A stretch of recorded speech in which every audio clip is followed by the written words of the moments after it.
Robot designs are getting better and more capable all the time, and this is essential for the future of space exploration. If you think about how much work goes on every day aboard the International Space Station, or ISS, it makes sense that NASA is developing specialized robots to help reduce the workload on the astronauts.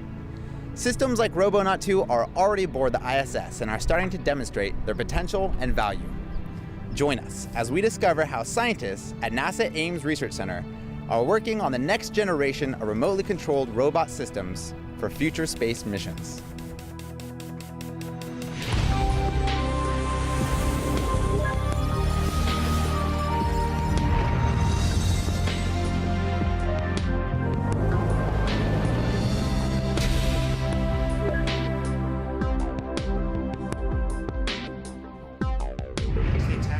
To tell us more about their plans for robotics, we're meeting with NASA Human Exploration Telerobotics Project Manager, Terry Fong. So Terry, what exactly is the HET, or Telerobotics Project? The Telerobotics Project is all about looking at how remotely operated robots can improve future human deep space missions. It's a project we're doing here at NASA Ames with our partners at NASA Johnson in Houston and the Jet Propulsion Laboratory in Pasadena. It's really important to develop these robots because we're trying to find ways of improving human productivity in space. We want robots that can really work before, in support of, and after humans, and we're trying to find ways of doing this that really allows humans and robots to be a productive team.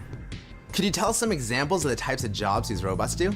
We want to try to use robots to do those things which are very repetitive or very tedious for humans to do. So, basic chores, for example, onboard spacecraft, in terms of monitoring experiments, in terms of just doing routine maintenance. These are the kind of things that robots are really good at because it requires a lot of repetition or precision and things that fundamentally for you and I, as humans, very unproductive. What are some of the different types of robots you guys are developing? In the Telerobotics Project, we're working with a wide variety of robots.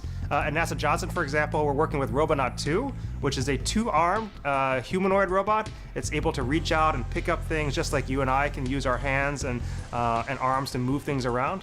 Here at NASA Ames, we're working with the Spheres robot, which is a volleyball-sized free flyer that can fly around inside a spacecraft, carry cameras or other sensors, and do mobile monitoring tasks. So Terry, what's next for the project?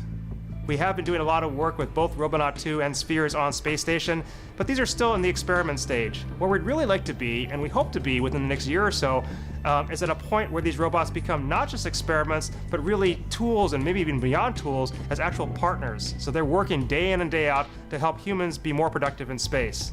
And for me, that's really what the future of space exploration is: humans and robots working together. To tell us more about that unusual volleyball-sized robot being tested on the space station is NASA Ames Spheres Engineering Manager Mark Masiri.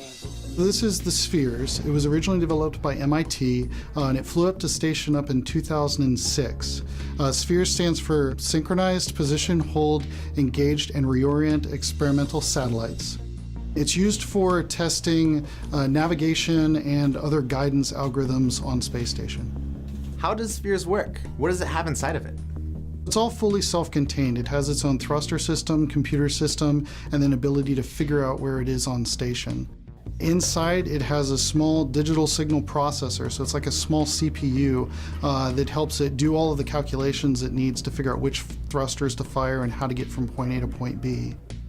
It also has an ultrasonic beacon system, and the ultrasonics allow it to figure out very precisely where it is and what its orientation is.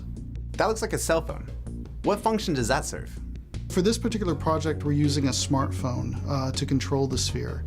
We were able to use the phone because it gives us a good processing power. It has lots of sensors, it has a camera, and it's very easy for us to write software that'll be able to run on the phone and then control the sphere.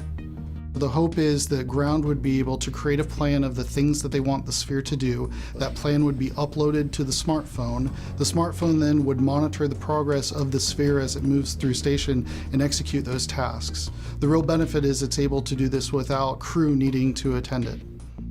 What's in store for the future? How do you see the goals of this project evolving? Well, I can definitely see a world in which human and robots are working together and working as a team, where you have robots that are on the ground doing science and figuring out how to work in these harsh environments. I can also see crew working side by side with robots up in the space capsules, with the robots doing a lot of the menial and kind of boring work to free up the crew for doing other more interesting things. This is definitely breaking new ground. Usually you think of it in terms of robots as a separate entity from humans, but I think it's really when you get the two working together that you have a really good combination for allowing us to go places we haven't been before.